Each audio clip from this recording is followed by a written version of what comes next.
My relationship with my dad, there was no discipline. I just missed that father-son relationship where most kids have with their dad. I never met him as my father per se. I was introduced to him when I was 21 years old, and people were telling me that he was my dad, and when I asked him, he denied it. So I remember growing up, and I clung to the streets because that's all I had, and the streets were my father.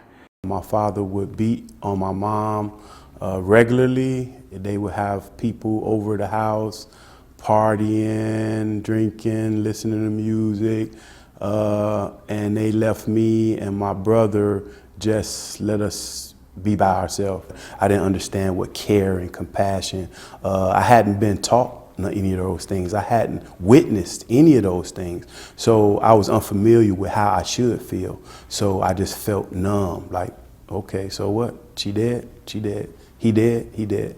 Man, I miss my father, and I want him to be here with me, but he's not.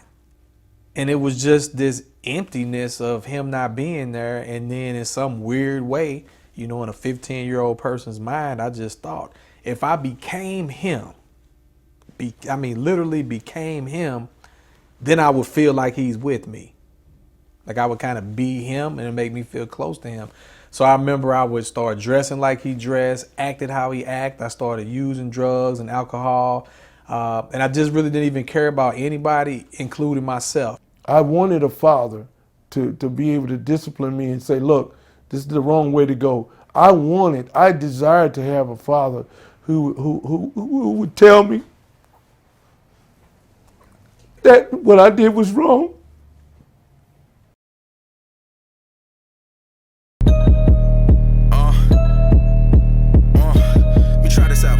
Young girls turn to young thoughts, see yellow tape down some blocks. Something about when that sun hide up in Shot-Town, we hear gunshots. Tired of all of this ignorance, bullets ripping through ligaments, and in most cases they innocent, but in no way do we benefit. Tired of all of this rap beef, gang banging, they rap street. That everybody wanna get a gun involved, they just adding on to they rap sheet. Lord help my city, need prayer plus y'all pity, but most of all we need hope involved for the warfare in my city. We talk about it then write, walk around it in life, and it's all around in our sights, like we going out with no fight. It's a war going on outside, I ain't finna sit around and just watch while the enemy around my block, it ain't happening around my watch. I'ma punch my clock work, and it's just like clockwork when that Glock squirt and that life gone. Time to be going that dark place and turn lights on. Mic check, I just really wanna hear a tight song. Now I don't really care that a life gone, not until it hit close to my home. Right, wrong, I got a burner for the shot. Eyes flooded with tears and it's burning on my eyes. My fears and it's burning up the sky. My brothers and peers need to learn up in the shot. That you only get back what you put out, but you gotta put back what you took out. And if you ever put back, better look out, cause nobody wanna see you take the good route.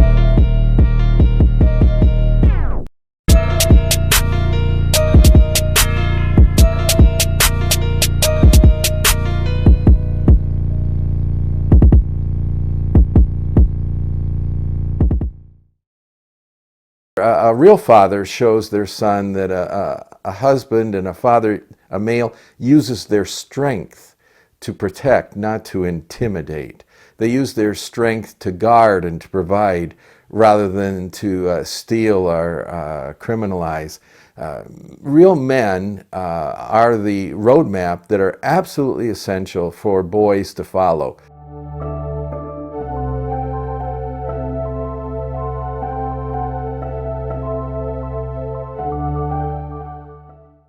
I used to be out a lot into the streets, just out there playing a lot. And so I was never really a child that's set up under my parents because my parents were always working. My dad became a heavy drinker. And then he would get so drunk to where his face, he would fall asleep in his plate of food. His face would be actually in the plate of food. Now, the only time that he interacted with me was when he was drunk. He would set me on his lap and he'd rub my head and tell me, "Daddy love you." That was it. It wasn't like, stay out of trouble and what have you been doing? Have you been doing good in school? I was outside one day and it was my first time ever doing something that I knew was really wrong. So this milk truck was delivering milk one day, and I decided to go into the milk truck and look in the cab of the milk truck for something to take. And I looked up under the seat of this milk truck, and it was a paper bag. And so I took the paper bag and grabbed it real quick, and I ran. And when I opened the bag up, amazingly, there was a gun in the bag. When I took this gun to my father looked at the gun. He said, "Where'd you get it from?" I told him I found it. I found the gun. It had bullets in the bag as well. So I said, "I found this." He said, "Oh, okay." And he looked at the gun, and then he says, "Where'd you find it at?" I said, "Oh, it was outside in the yard, in the yard across the street." My father took the gun, and he said, "Well, okay, I'm gonna take the gun. I don't worry about the gun no more." That's all he said. "Don't worry about the gun no more. But you be careful out there. Don't be doing no wrong."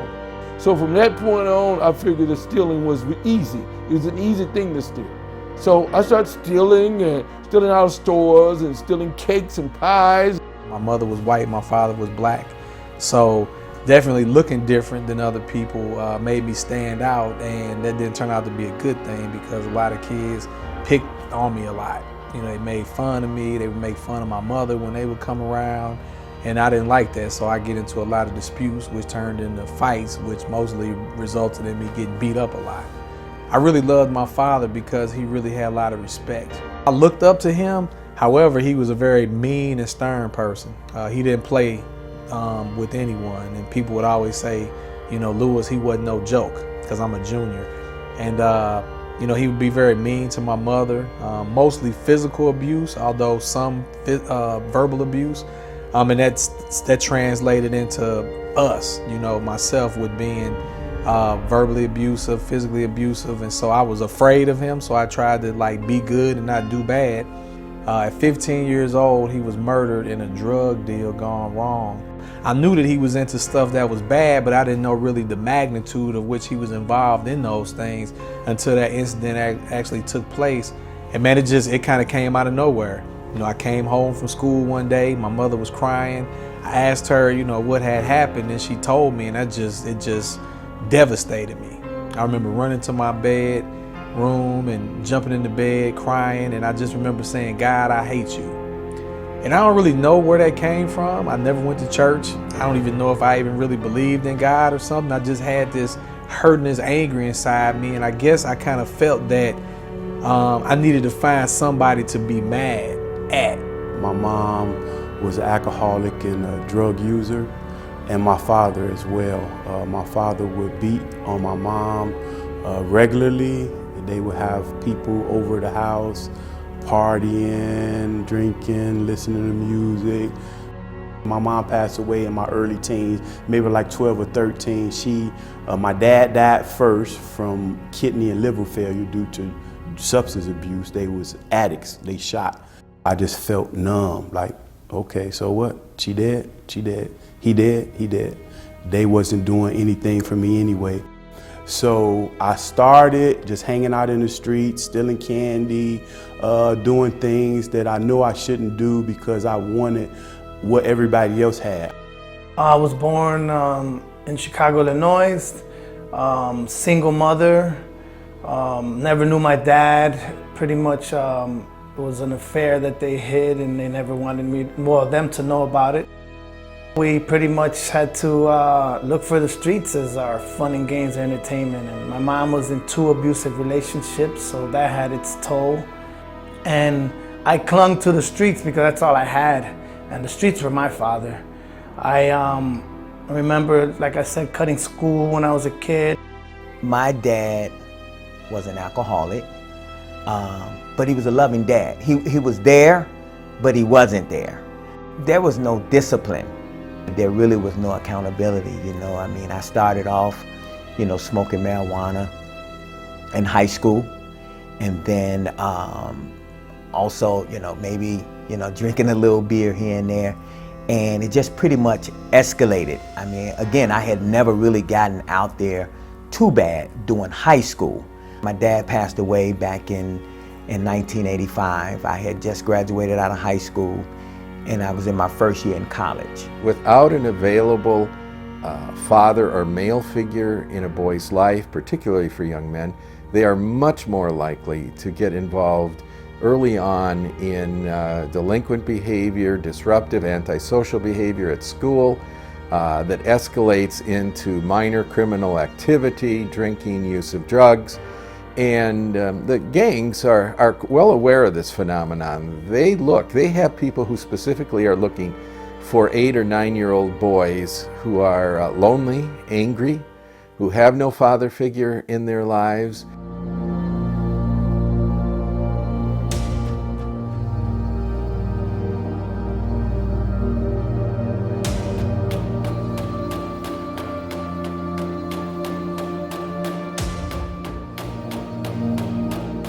And in the neighborhood, they had these gangs, and they were going around recruiting guys in the gang at that time. And so I can remember where they used to always chase me to try to get, recruit me. And a couple of times they jumped on me, they beat me up. One day, I just decided I was tired of getting beat up, and so I went to the gang and I told them, I said, man, I want to join. And I joined this little gang at the time. The gang was like a family. It became like an intimacy. We would talk. We would do things together. We would eat together. We would go steal food and we'd eat it together. We would do anything. So it was more like they were my brothers. They became a family of brothers. 80% of people behind bars come from urban areas, and therefore they have no fathers, but the gang become their family. We call that a pseudo family. What attracted me to the gang was actually just the unity. We all had something in common. A lot of us were miserable. We had no fathers in our lives, and so it's like a pack of dogs. We hung together and we clung together. Pretty much, life spiraled real fast. Once I got in a gang, it turned into stealing cars at 15 and juvenile for getting caught, going to juvenile detention. I remember I would be driving with my buddies and we would see someone's car and we'd say, hey, that's so-and-so's car from this neighborhood, and it's someone we don't like. And we would already know, okay, his car's parked here. Tomorrow or tonight in the late night, we're gonna burn his car. And we would burn cars, break windows, even to the point where sometimes we would go to other neighborhoods and jump out on people and jump them and act like we were a different gang, just because, for the thrill of it, because we wanted to instill damage. My alliance was no longer with my family, but my alliance, my loyalty was for the gang. After I'm with this gang and after I'm following along, doing what I was asked to do and required to do in certain situations, I got shot in the leg, and then the second time I got shot in the back, which was very serious than the first time because I had to go to the hospital. I had to have surgery and stuff like that. Every human being has 6 basic needs. Number 1, we have the need to belong, the need to be accepted, the need for love and to be loved, the need for truth. Don't lie to me, tell me that. Truth. The need for forgiveness, and the need for justice. And if these men don't belong in a family, are not accepted in a family, they're going to function in the pseudo family of a gang. And therefore, they have to survive. And the gangs is about what? Territory. It's about survival. It's about drugs. It's about making money. It's about living the life. My auntie called me. I was in the hospital. She said, "You're gonna die." She cried on the phone. I could hear her. She cried. She said, "I promised to my sister that I would take care of you. Please come give me a chance. Please let me keep my promise to my sister." So I went. I got my GED. I started going to college. I started doing good. Before you know it, I started missing my street life. I started wanting and craving the power and the women and the money. I remember getting into a shootout with somebody, getting away, telling a friend of mine about it, and after I spoke to him about it, shortly afterwards, they came back and I got shot, the other gangs. And I got shot in the hand and in the leg, and I did about a month or two in the hospital recovering. And during that time, the war was still going on. Pretty much it started because I got shot. And my buddy got killed. So that took its toll on me too. You know, he's a friend of mine who, his dad passed away and got killed. So he grew up without a father. And so I was bringing him up into the gangs, and next thing you know, he's dead. So I felt that was my responsibility. And I wanted revenge. Before you know it, all the money was gone, and I owed these guys a couple thousand back in Iowa, and I didn't have nowhere to go. Walking up and down the street, I'm hungry, I'm tired, I'm feeling so miserable, and somebody told me, you can go to Pacific Guard Mission, they'll let you sleep, they'll feed you.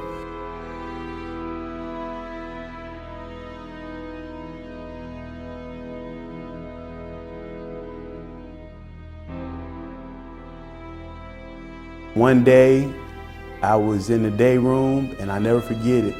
4 men came in there from the Bible program, and they were so happy. They had so much peace. They had so much joy. They had something, and I wanted it. First, I thought it was drugs, and they did a service about restoration, about God's love, and how He'll accept you if you just ask for forgiveness.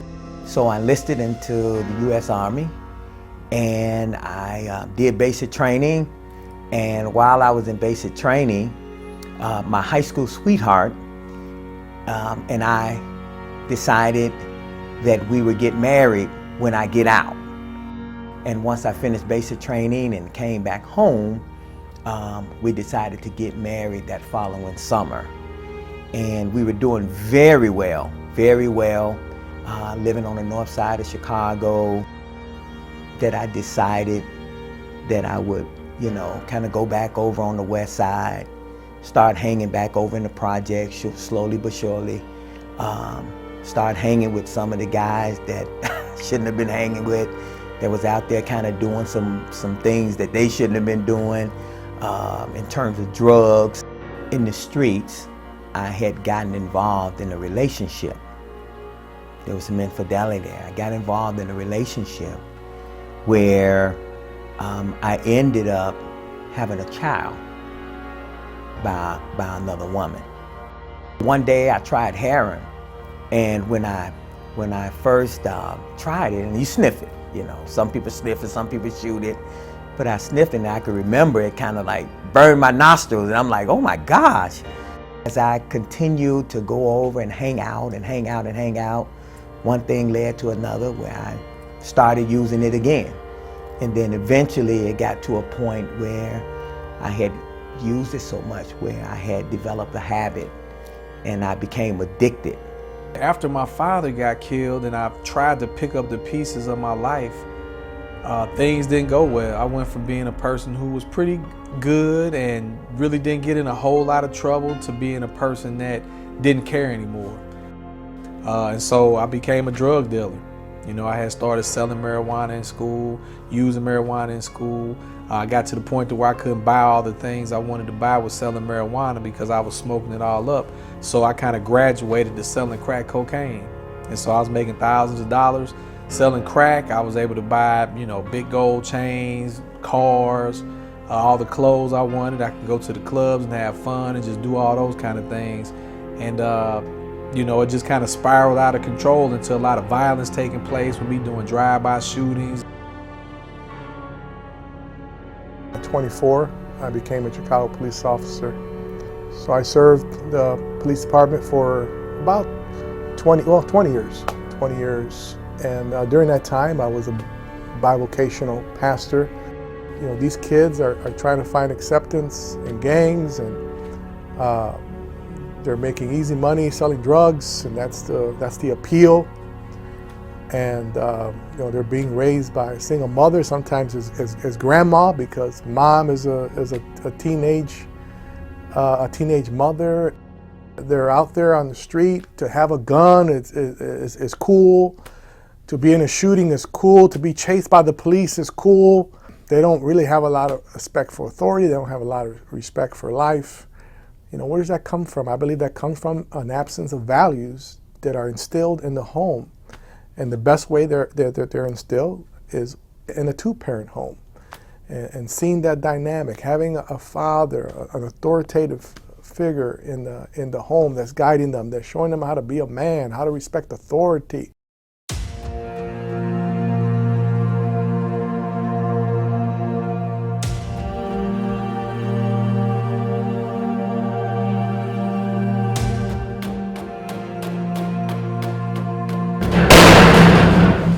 My first adult incarceration began at the age of, I was going to the age of 17.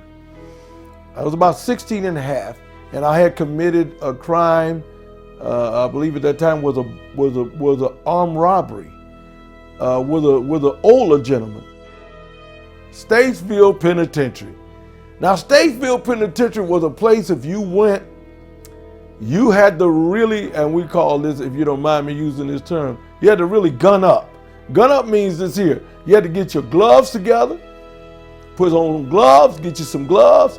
You have to get you a couple of knives, and you have to stand in that prison. You have to be you have to stand. You have to fight for your life. You have to defend your life, because down there in Statesville Penitentiary, it was not controlled by the officers who were in charge, the guards. It was controlled by the inmates. I looked at prison as a notch in my belt, so to speak. In the world I lived in, there would be accolades or kind of credibility that you could get from street, people. And so that was kind of a notch I didn't have, got into fights, got into shootouts, all that kind of stuff, but I had never been to prison. And so in some weird sense, it was like, hey, I need to go there because that could be one of the maybe final notches that would be in my belt. There was still a part of me that wanted to do right, that wanted to have nice things and be somebody in life that wasn't a drug dealer or a criminal. And so actually during high school, I went and moved out of state with an uncle with the idea that he would help me figure out what I was gonna do in life.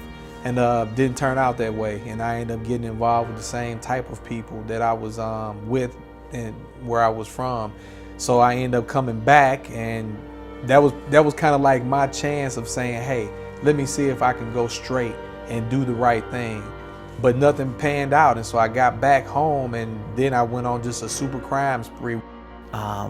My vehicle was pretty much implicated in a robbery, and so that's how I ended up in the county jail, faced with 6 to 30 years for the offense of armed robbery. And so after fighting the case for almost a year, I decided to, as we say, cop out for the 3 years probation. And so I took the 3-year probation, and I can remember this particular day. My wife was there in court with me. So we leave the courtroom, and we leave the Cook County Jail. We get on the bus, we ride to the train station. We get on the train. I was supposed to ride up north with her at this time. She had moved back in with her mom. And I remember coming to a stop, Western. That's the stop that that's where I used to hang out, over on Western.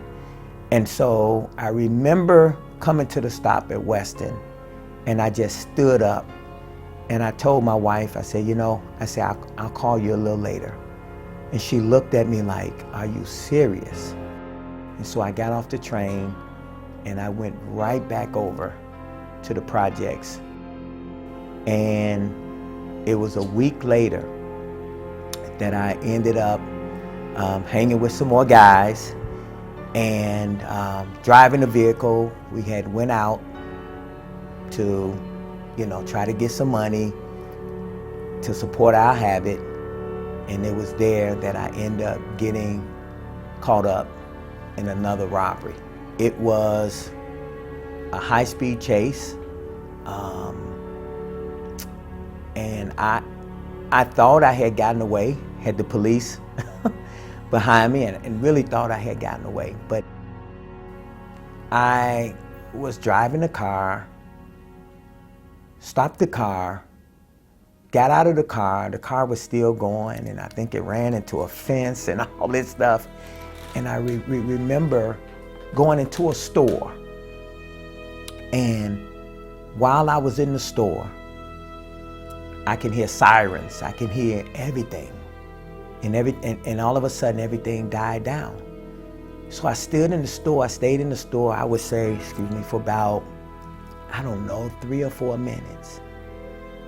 And all of a sudden, something told me to walk outside.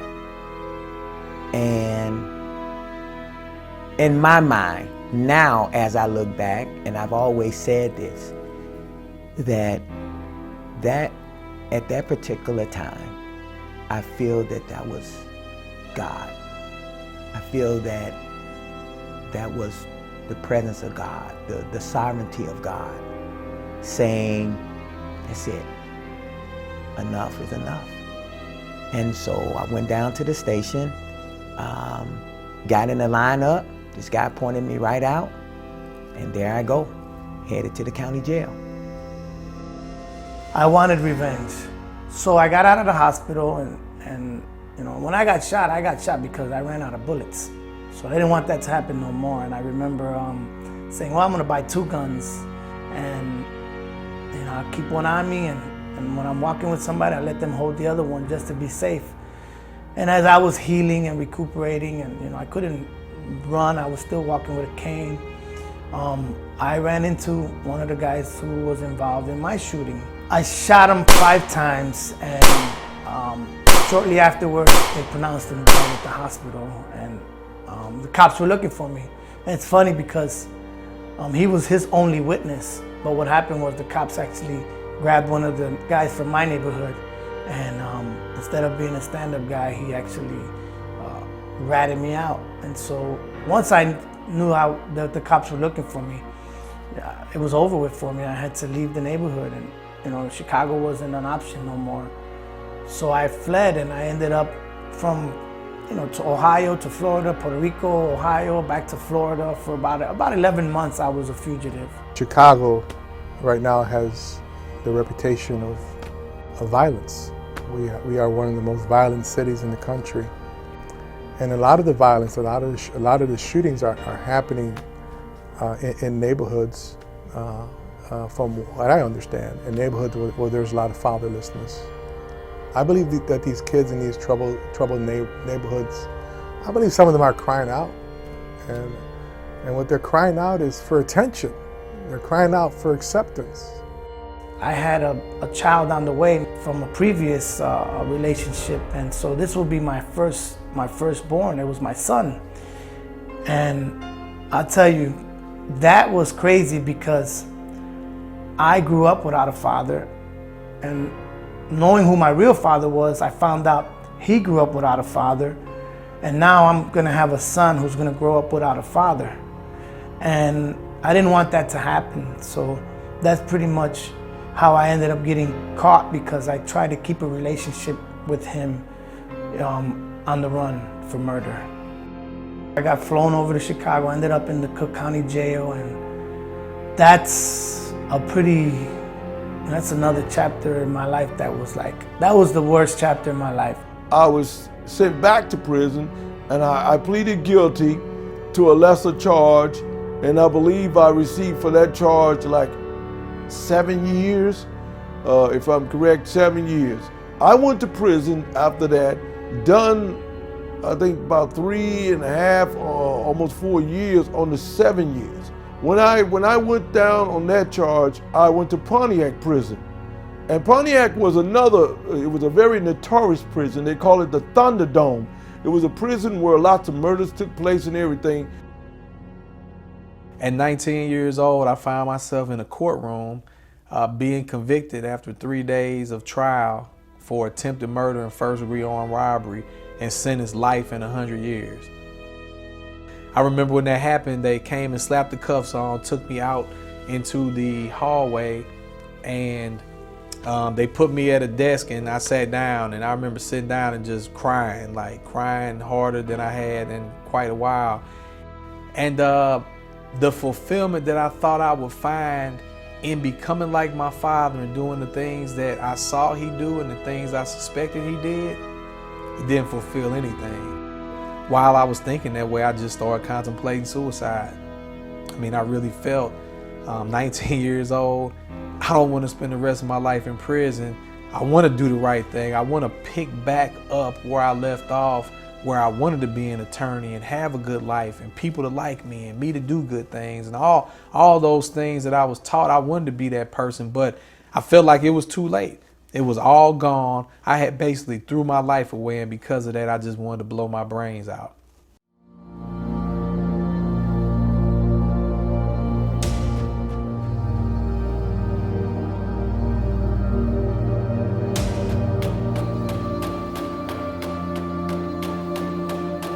And prison is not fun. Prison, you have to watch, you gotta make sure ain't nobody wanting to stab you. You gotta make sure nobody try to rape you. You gotta make sure you got something to eat. I would say the county on to prison after they found me guilty. It's a dark, dark life because, you know, you got murderers, rapists, drug dealers, drug users, abusers.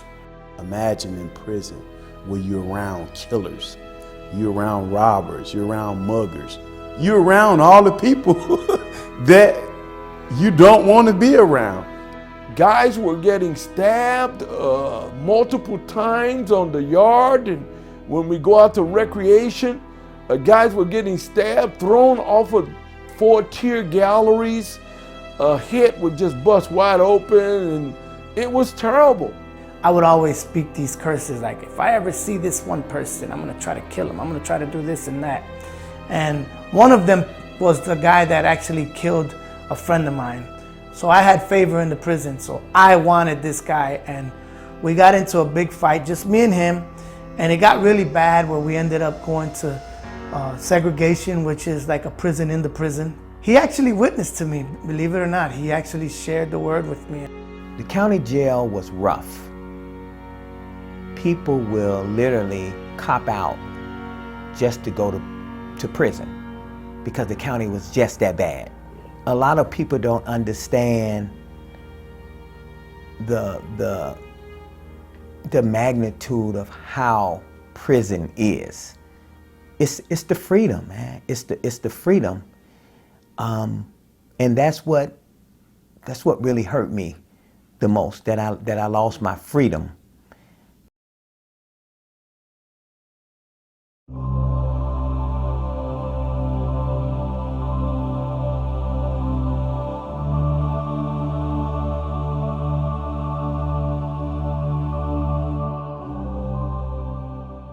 And so I tell people to this day, I don't look at it as a time where I was arrested. I said, I was rescued that day. It wasn't until I went to prison, after being there again for a few years, decided that, hey, you know what? Enough is enough. Something within me saying that, man, you got a year to go. You did 3 years in prison. You got a year to go. You can't get back and go back to the same place. There was a void in my life, and then I figured it out. I realized it. It was Jesus. I was missing God in my life. So I remember making a prayer in segregation. I just asked God to go with me and to, watch over me and to surround me with believers. And, I wanted to totally change my life. I just wanted to turn away from who I was and become something new. And so that started the next 10 years, which were the best 10 years of my life. I opened up this little Bible tract that this guy gave me, and I remember it started talking about creation. It said God created the heavens and the earth, and I had never really thought about who created the heavens and the earth. I had never really thought about, was there a God, and if so, who was he? And then it started talking about salvation. It said that everybody can be saved, that God loved the world so much that he gave his only son, that whoever would put their faith and trust in him, they would not die eternally, but they would have eternal life. And I thought, man, you know, I want this eternal life. There was a sinner's prayer. I prayed that prayer, and I ended up praying my own prayer, which kind of went like this. God, I don't even know if you're real for real, but if you are, if all this stuff that I've read is real, I'm gonna put all my faith and trust in you. But the minute that you show me you're not real, I'm through messing with you. And so this was the first day of me being convicted in Clayton County Jail with life in 100 years. My first day in jail, I decided to give my life to Christ. The year 1989, I can remember, was a time when I was in Pontiac prison. And it seems more that God was showing me so much mercy and grace, because all of the guys who came up with me, most of them were dying away. They were either getting killed or, you know, found dead somewhere. But here I am still living. One day I was sitting in my cell, I never would forget. It was a guy in prison who had a natural life sentence. He never was going to get parole. He used to always come to my cell and talk to me. He wanted me to come to the church and support him. He said, if you come, you'll be glad you did. I went to that church, and there was a guy giving a testimony. He had just got delivered from gangs, and he was a notorious Spanish gang leader. He said he used to be the leader of the Latin Kings. Now he served the King of Kings. And this guy was talking so powerfully, so confident, so radical about his change. It fired me up in the inside. It made me question, say, man, if God can change him, he can change you. After 15 and a half years in prison, God really shaped, molded, and directed my life. I ended up getting 2 more life sentences for a prior robbery that I had committed before the crime I actually went to prison for, which then they gave me 3 life sentences in 100 years. And I was just like, man, you know, this is it. Like, I'm gonna be here in prison forever. And ask God to help me be content. To ask God to say, hey, will you please let me be okay with spending the rest of my life in prison, knowing that my life as I once knew it was over, but that there was a new life that you had for me in eternity that I could spend with him. And so he answered that prayer. He totally made me content with being where I was at. So I continued doing the Bible courses. After a number of years of doing them, I became a worker for Set Free Ministries, which meant I got an opportunity to actually respond to other people's answers that they did for their Bible studies. Then I started really growing even more in the knowledge of God's word. And then I got up enough courage to actually start leading Bible studies with other people in prison where I was. And then also just going out on the prison yard and just talking to people that I never had saw before and try to have conversations with them about Christ. And so it was then when I really felt that I found God's purpose in my life. I sprung up on my feet before they were finished with the altar call, running with my hands in the air saying, I'm ready, I'm tired.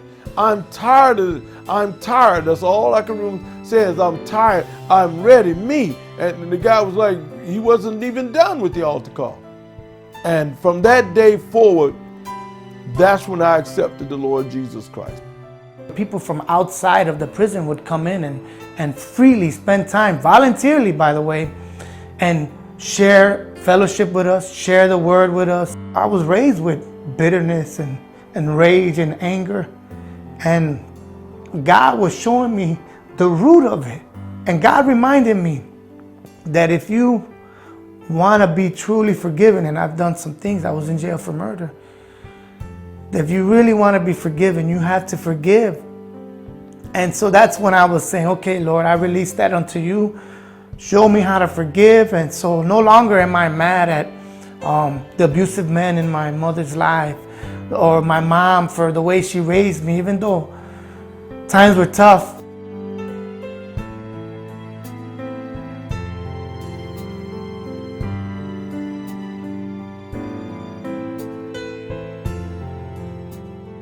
wife and I, we ended up divorcing. This was at a time where, at that particular time, I had been introduced to Manny, the Cornelia House. I had 6 months to go before I was released from prison. He wrote to me about 6 months before he's released, but the house was full. And Barbara said, we just cannot take him. But I said, Barbara, I feel something special about this guy. I said, Barbara, love is creative. We need to become creative here. So we accepted Eddie without having room here. I remember the guards coming to take me, get me, shackle me with my feet, shackle me with my hands, and we drove down to the local courthouse. And go in there, divorce it didn't take 5 minutes. Put me back in the van, drive me back to the unit, goes to my unit, lay down. It's funny that I felt a relief. I finally did something. I don't know, not to make her happy, but I finally did something that she asked me to do. So I did 20 years in prison. So now I get released from prison, and all these things that I told the Lord I was going to do on my part, I had to do. I had to practice. I had to do it. It was no other way about it. This is the only life. My wife already had a church waiting on me, and they embraced me. All together, overall, I spent maybe around 10 years, around 10 to 12 years in jail. I got out of jail and I kept my word. I came back to Pacific Guard Mission and joined the Bible program. A lot of people, when you see people go to a homeless shelter, which is not a homeless shelter, Pacific Guard Mission is a gospel rescue mission, is what it is. What brought me back there, it was God's love, it was God's grace, it was God's mercy, but it was also God's belt. I found out that somebody was there giving their testimony who happened to be Nelson Vargas, being the father of the man that I killed. And Neftali went and he set up a meeting where we met at Midwest Church with Pastor David, and him and his family met me and my wife. We ask the Lord that what He's spoken over your life, that will manifest for this time. In the name of Jesus, and give Him all the glory and all the honor. And I accept your apology. And I love you. Thank you. And I'm here for you. Oh, thank you. Thank you very much.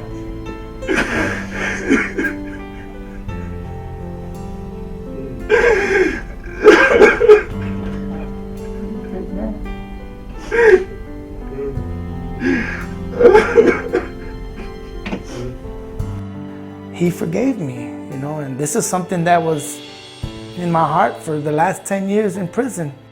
I was forgiven by the father of the man who I killed. If that's not amazing. And so after about 13 years, I remember one day mail call came and I got a letter in the mail, and I opened it and it was from the parole board. And there was a date saying that they were going to interview me. And I was thought like, wow, this is weird. Like, I got this big, huge sentence, like, what's the parole board want to interview me for? The only guy talking, he said, after looking at your file, it seems like you're really not that bad a guy. And I was kind of like, nod my head, yes. And I said, yeah, yes, sir. Go back to prison life as I know it. And I guess like the 6-week mark came up, and I was waiting to go to a meeting for the workers for Set Free Ministry, and all of a sudden on the loudspeaker they just called a whole bunch of names, and mine was one of them. I go to the guy and he reads from a piece of paper my name and my number, and then he proceeds to say that my release is scheduled in 2.5 years. 2.5 years came and they just released me, just like that. There's so many different things that I learned from the experience of being in the Koinonia house really has helped me become the man that I am today. We saw Eddie grow and grow and shine and shine. And he was a member of a local church here, First Baptist Church of Wheaton. And they adopted him big time. And then after he moved out of here, he was able to get a job there. Actually, before that, as a custodian, you know. And he even moved in the little white house there. And then, with all of that, his wife and he reconciled. So I had the blessing of seeing how they got engaged again. And I was able to do the wedding. That was an amazing day. I was due to get out of that prison about a year and a half. And I had nowhere to go. So I started writing all these institutions that was available at that time, all these ministries rather, that was available, that was supposed to help you when you got out. This man named Manny wrote me, and he began to tell me that we thank you for your interest in the ministry.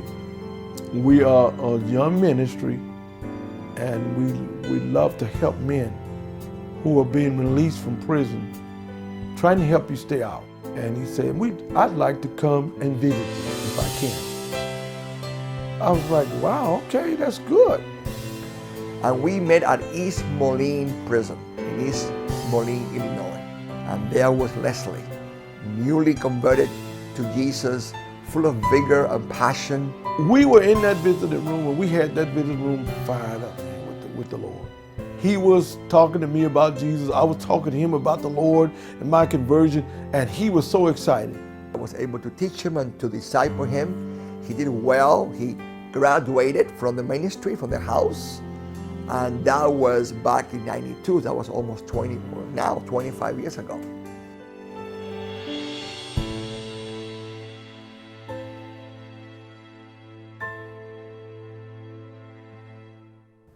Believe it, deep inside of me, I wanted somebody to stop and talk to me and tell me the right way to go.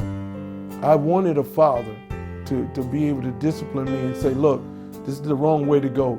I desired to have a father who would tell me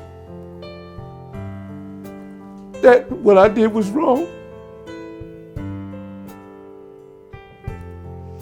You know, as I think back, of course, of the 43 years of my life, man, it's been a journey to say the least.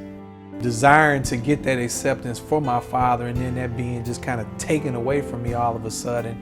And then me trying to mask the hurt, mask the pain by abusing substances and trying to really be somebody who I really wasn't, to then finding myself in prison and being brought down to my knees to really see my depravity, to understand and see how precious life is, because up until that point, I really didn't understand how precious life was. A father that would set me on his lap and tell me that school was the right thing for me to do, to go to school, to encourage me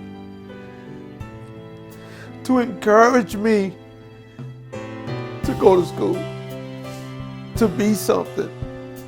To then being released unexpectedly, and God just continuing to shower me with his love, and me at some point in time thinking, God, why? You know, why do you continue to love me? Why do you continue to just bless me the way you are? Like, getting out of prison was enough, you know, but then after 4 or 5 years of being out, you took me off parole when I wasn't supposed to get off for another like 80 years. And then to give me a wife, somebody to be there for me, to help me learn how to even live in life, not having a job before, not never paying bills before, not knowing how to budget, and learning a lot of those things, but never putting them into practice, and being tempted in so many areas, but have somebody that will have my back and be there with me every step of the way. But let me tell you, when God came into my life, I began to read and study about God being a father and what he desired for me. God became my father. He began to instill values in me through his word, through the word of God. I began to learn the values of life, the values of living, the values of loving. Because if you ask me, I didn't even love myself. Then for you to provide a job for me that I can learn and grow and establish relationships with, do I have a being? And then another job ultimately to be proclaiming the gospel, the good news of your son, Jesus Christ, which I feel that you were building me up, that you were cultivating his life in me, all for that moment for me to step into ministry for you, not myself. And then just continuing to open the door of your heart to me. Like, why? Despite all the things I had done, and God was telling me in his word, he loved me. He loved me regardless of that. Do you know how much that really touched me and changed me? Unless we can get the church to reconstruct the mom and the dad that they never had and really believe the gospel, which part of it is adoption, and begin to adopt this man and this woman in our churches and recreate for them what they never had, which was a healthy family. I think we're going to keep seeing this. We're going to keep this repeating itself of seeing 800-900 people killed every year in Chicago, Cleveland, Philadelphia, New York, New Orleans, Los Angeles. I mean, you're going to see it. The solution is always the church. And therefore, we need to get to know the one who paid for the church, who made the church happen. His name is Jesus Christ. And if we get to know him, we're going to get to know his Father. And if we can introduce this man and this woman to the Father, then we're going to see a change. Are we seeing that in the prisons?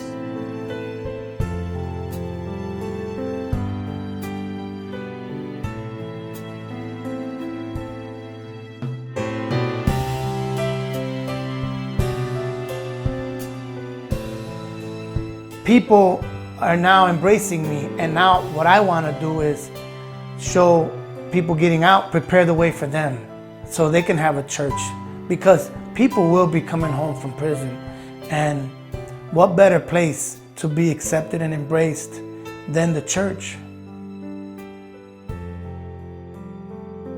Today, now I'm involved in Corner House National Ministries. I'm on the support team for the inmates that are getting out of prison. When I see young men who come through our ministry, the Corner House National Ministry, they don't have fathers. They didn't have fathers who were instilling values in their life. They didn't have fathers. So now what I do, I became their father. You see my sculptures in the background? My talent. I continued it. I continued it even on the outside. And believe me, it's profitable unto me. It's profitable. And God doesn't expect for me to bury the talent like the wicked servant. He buried his talent. God said, don't bury that. I gave you that talent to profit from and to show the world my glory. And now the world looks at my talent and they say, wow, you made that?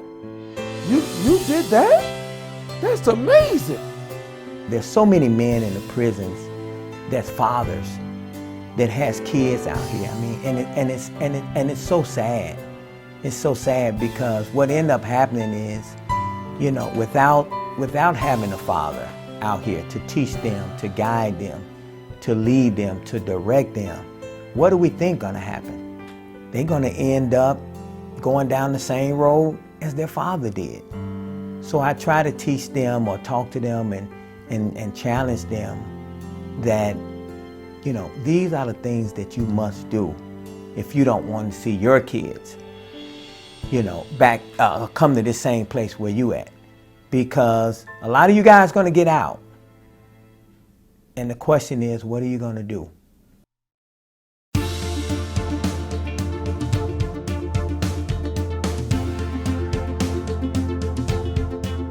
start asking yourself, are there any gaps or holes in my heart?